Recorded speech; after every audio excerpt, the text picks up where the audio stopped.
informar correctamente y entender el delito, que es muy, muy difícil de entender. Sí, cómo no.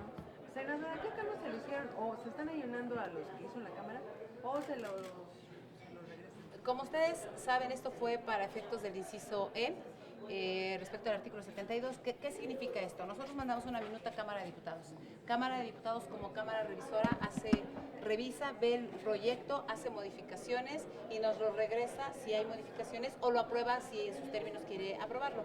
La Cámara de Diputados de la legislatura pasada, lo que hizo fue regresarnos el proyecto con alrededor de 47 cambios. De esos 47 cambios, como ustedes acaban de revisar, nosotros aceptamos 20 y estamos manteniéndonos en 22 artículos y 5 estamos haciendo algunas modificaciones acorde a los nuevos lineamientos derivados de los ordenamientos que han venido aprobándose a lo largo del tiempo.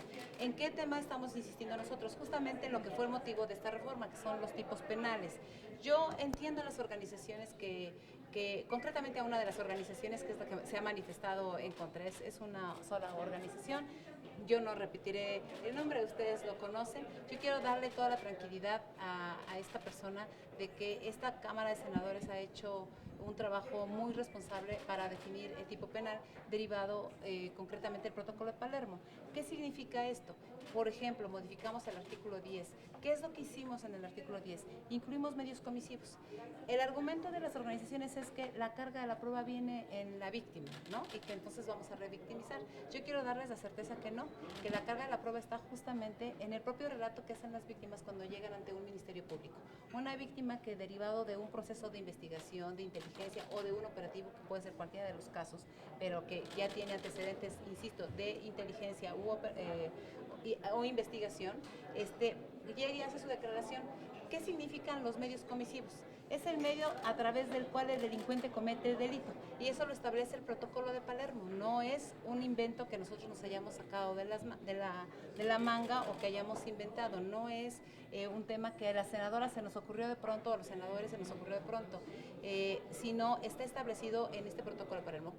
En el Protocolo de Palermo, que, como ustedes saben, se sentaron cerca de 40 países a discutir qué era el delito en materia de trata de personas. Imagínense poner de acuerdo a 40 países. 40 países establecieron como uno de los temas, evidentemente, los medios comisivos. Hay algunos reportes que nos señalaron e indicaron a México la necesidad de estas modificaciones. Los últimos dos reportes del Departamento de los Estados Unidos que establecen que la ley no tenía los medios comisivos, que hacía falta, que era importante que se establecieran en la ley, que era incompleta, que tenía algunas dificultades, que por supuesto fue un avance en el 2012, pero que tenía que modificarse. Y evidentemente estos informes del Departamento de Estados Unidos ahí están, no son documentos que nosotros inventamos, yo les hago llegar la copia. El propio Protocolo de Palermo, que ustedes lo tienen, el informe de la UNODC, que también establece en este informe que hace falta que se incluyan los medios comisivos, porque para el Ministerio Público la acreditación del delito es mucho más complicada si no se sabe cuál es el tema bajo el que el delincuente está actuando. Son 3 elementos fundamentales del tipo penal y los defino. La conducta del criminal es quien engancha para sí o para un tercero, transporta, traslada, aloja, retiene, entregue a otra persona o a varias personas para a otro grupo, ¿no? Las entregue. Y luego vienen los medios comisivos, que es lo que les decía, ¿a través de qué? A través del engaño, a través de la seducción, a través del abuso de una situación de vulnerabilidad. Caso concreto, que lo que señalaba la senadora presidenta de la Comisión de Asuntos Migratorios, ella debería estar más preocupada justamente por ese tema, porque un grupo vulnerable son los migrantes. Los migrantes son atrapados por las redes, incluso del crimen organizado, cuando vienen a veces en los nuevos caminos derivados de que la bestia ya no necesariamente trae esa misma carga que traía antes por el programa Frontera Sur, toman otras rutas, son atrapados los migrantes, son retenidos y son entregados a bandas delincuenciales para obligarlos a hacer algunas cosas. ¿Cómo lo hacen? Pues a través del uso de la fuerza, ¿no? A través del abuso de una situación de vulnerabilidad, que es haber salido de sus países. Esos dos cosas que yo les estoy diciendo, abuso de una situación de vulnerabilidad, abuso de la fuerza, coacción, engaño. Por ejemplo, una jovencita que es enganchada a través del Face, donde alguien la enamora y le dice, tú vas a ser mi vida, mi amor, todo el tiempo, y luego, ya siéndola su novia, va y le entrega a otra persona. Lo hace a través de un medio comisivo que se llama seducción o engaño. Eso es muy importante, que en el propio relato de la víctima va saliendo cómo es que se cometió el delito. Eso es lo que estamos incluyendo. Deben tener la certeza de que no es un tema que se nos ocurrió. Yo entiendo que por traer este tema una carga moral muy importante, especialmente a los varones, les da un poco de temor hablar sobre estos asuntos, porque el concepto de trata de personas ha sido lamentablemente muy poco discutido. Todo mundo habla de víctimas, víctimas, víctimas, y se perjudica a las víctimas, pero nadie dice cómo, ¿no? O por qué. Y es lo que nosotros hacemos un llamado. Yo hago un llamado a quienes han hecho estos planteamientos, que incluso han sido de manera dolosa para este Senado, que con mucho gusto nosotros acá los recibimos para explicarles técnicamente, porque no fue un solo tema ni de tu servidora, ni de la senadora Angélica Arapeña, ni de la senadora Lucero Saldaña, ni de Cristina Díaz, ni de Graciela Ortiz, sino porque es un tema técnicamente correcto. Y eso es lo que hace un legislador, mejores ordenamientos de carácter jurídico. Y pondría nada más un ejemplo, porque se dice, es que se cambia el 70% de la ley. Yo lo que digo es que hicimos una reingeniería. El 73 constitucional nos dice y nos mandata establecer los tipos penales y sus sanciones. Eso es lo que dice que tenemos nosotros como obligación de hacer. Por eso hicimos 2 libros. Todos los tipos penales lo pasamos al libro primero, y todo lo que son derechos de víctimas y de obligaciones del Estado para la prevención y la atención lo pasamos a un libro segundo. Hay expertos en la materia como Miguel Ontiveros, como María Olga Noriega, que acaba de sacar un libro editado por el INACIPE que habla justamente de estos temas, como María Luis Fuentes, que han planteado este tema, como algunos otros jueces que han venido colaborando con nosotros, y abogados penalistas, criminólogos y victimólogos. Yo creo que tendríamos que estar más preocupados, y yo ahí es donde haría un llamado a las organizaciones civiles en no revictimizar a nadie. ¿Qué significa esto? Que las víctimas tengan la atención tal cual lo establecemos ahorita en la ley, que tengan un periodo para poder ellas hacer sus declaraciones, que tengan un tratamiento psicológico adecuado, que tengan la atención del Estado, que los gobiernos estatales no utilicen este tema solo para plantear algunos asuntos de carácter electoral, que a mí me parece que eso es lo más grave que ha sucedido con este tema. De todos los temas en materia de derechos humanos, ese es el tema que lamentablemente, perdónenme la palabra, más se ha prostituido. ¿Por qué? Porque ha sido usado para fines electorales, ¿no? Revisen todas las campañas que se han hecho, y no hay otro tema que se use para hacer campaña política diciendo, bajo la defensa de yo soy alguien que defiende a víctimas, voten por mí, ¿no? O no votes por fulano de tal, o no votes por perengano de tal, porque son tratantes, ¿no? Esas cosas son las que debemos omitir. Nosotras hemos sido colaboradoras con el gobierno federal y los gobiernos estatales en materia de derechos humanos. No somos adversarios de nadie, queremos que se castigue, y eso es lo que venimos haciendo con un tema tan delicado. Entonces son medios comisivos. Medios comisivos, sí. Los tipos penales incluye, en este caso, la conducta del delincuente, los medios comisivos y los fines de la trata. Si ustedes revisan cómo nos manda la Cámara... ¿También esas se incluyen nuevamente? Sí, claro, los fines de explotación. Eso es muy importante, qué bueno que me haces esa pregunta, porque me han planteado, es que como nosotros decían en la Cámara de Diputados, ya planteamos el tema de explotación, pues lo quitaron, entonces quitaron el tema de explotación, y entonces ya no es, ya van a salir de la cárcel, ¿no? No se ha quitado, pero es un fin. Son los 3 componentes que establece el protocolo: conducta del criminal, medios tras los cuales se comete este ilícito, que además no tendría que asombrarnos. Para el secuestro hay también una conducta del criminal, ¿no? Y hay también medios para los que comete, tiene que comprobarse, hay un tema de presunción de inocencia que tenemos que plantear en las reformas de derechos humanos. Y luego los fines, que son los fines de explotación. ¿Explotación para qué? Explotación sexual, explotación de la mendicidad, trabajos forzados, servidumbre forzada, embarazos o matrimonios forzados, tráfico de órganos, que no es lo que está establecido en la ley de salud, sino la trata es decir, el enganche, el traslado, la captación a través del abuso de la fuerza, de una situación de vulnerabilidad para quitarles órganos y venderlos.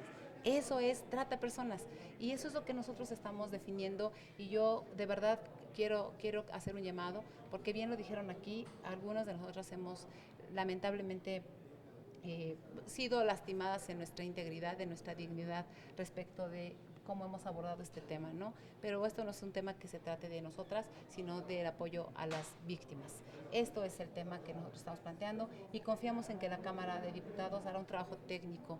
Este país tiene severos y serios problemas, porque todos los temas se politizan. Si hay que tratar un tema, tiene que ser político forzosamente. Si hay que tratar, hay que ser partidistamente. Y detienen leyes a diestra y siniestra quienes lamentablemente han vivido de este tema durante muchos años, ¿no? Y yo solo les diría, creo que la sociedad organizada que pudo, por ejemplo, impulsar aquí un sistema nacional anticorrupción, pues esa misma sociedad tiene que hacer su trabajo debe ser responsable, no acusaciones que no son correctas. Yo estoy a la disposición de esas mismas organizaciones para que podamos discutir, debatir por qué lo hicimos, pero además tuvimos todo el tiempo para hacerlo. Porque venía de la legislatura anterior el rechazo, ¿no? Esta es una nueva. Esta es una nueva, pero en septiembre, diciembre del año pasado, cuando recordarán que se reinició el proceso, justamente porque venía un proceso electoral, yo voy a decirlo con toda certeza, yo participé en un proceso electoral y fue un tema que fue usado justamente para atacar, ¿no? Entonces, me refiero a que si es una legislatura nueva, entran con otra disposición.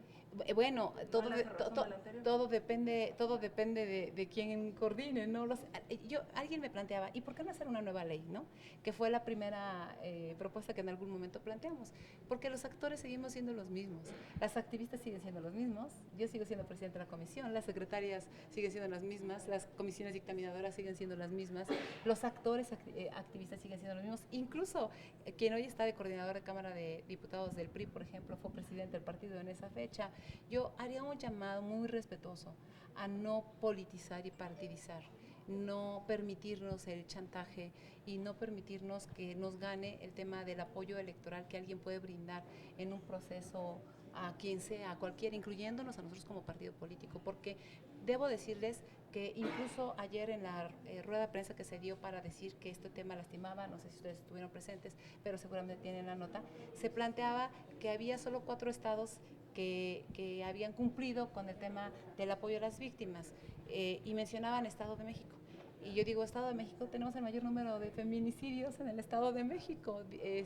Cerrar centros nocturnos es combatir trata de personas, no es combatir trata de personas. Hay, por ejemplo, casos en los que los 40 que fueron detenidos en algún caso en el Distrito Federal, los 40 que salieron libres por absueltos, no estoy hablando de que fue un debido proceso, no, absueltos porque no había delito que perseguir y les quitaron un año, 8 meses de su vida, les quitaron un año de su vida dentro de las cárceles acusados de delitos que no cometieron. Y los verdaderos tratantes están afuera porque los dueños de estos centros pues nadie los toca, porque nunca están en los centros, ¿verdad? La mayor parte de las consignaciones que se han venido dando se han dado a través de operativos que se hacen a través de llamadas anónimas. Yo lo que he planteado es que los estados tienen obligación de hacer trabajos de investigación que no se han realizado, ¿no? Y que tienen que hacerse forzosamente. No puedes acusar, tienes que hacer y desarticular redes. Planteábamos 4 casos que son casos muy esquematizados, muy identificados, en México. Y voy a plantearlo, que ninguno de esos 4 sucedieron en un centro nocturno o en un table dance. No significa que en un table dance no haya trata de personas, significa que hay un proceso que seguir para comprobar que hay trata de personas. Pero déjenme plantearles esos 4. El primero y más significativo que tenemos, Casitas del Sur, ¿no? Niños que bajo la apariencia de un albergue fueron retenidos, captados, los padres engañados, y contra su voluntad los retuvieron y luego los dieron en adopción ilegal. Imagínense, ¿no? Y tenemos una sola persona en la cárcel de esa cadena en donde había adopciones que incluso llegaban hasta España, esa asociación. El otro tema que fue un escándalo, Mama Rosa, ¿no? Trata personas con fines de mendicidad. El otro caso que fue el de Sunduri, que ni siquiera fue de un operativo que la rescataron, ella misma relata que se escapó, trabajos forzados, ¿no? Y no era delincuencia organizada, ahí era una familia, ¿no? Que detuvo a esta chica a través del abuso de una situación de vulnerabilidad, del uso de la fuerza, que son los medios comisivos, que cuando ella dice, me obligaban esto, pues ahí se van comprobando los medios comisivos, ¿no? Con el fin de explotarla para que pudieran tener ganancias en la tintorería, ¿no? Estos tres casos tan solo simbólicos que yo puedo plantearles, pues es evidente.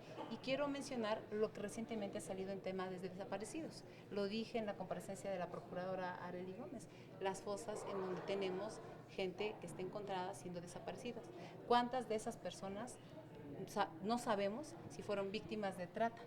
Es decir, que fueran enganchados, retenidos contra su voluntad, por el uso de la fuerza, por el abuso de una situación de vulnerabilidad y obligados a hacer actividades delictivas como dedicarse a la venta de las drogas o incluso los jovencitos que hoy ha aumentado como sicarios. Entre ellos, el grupo más vulnerable, los migrantes. Gracias. Muchas gracias, muchachos.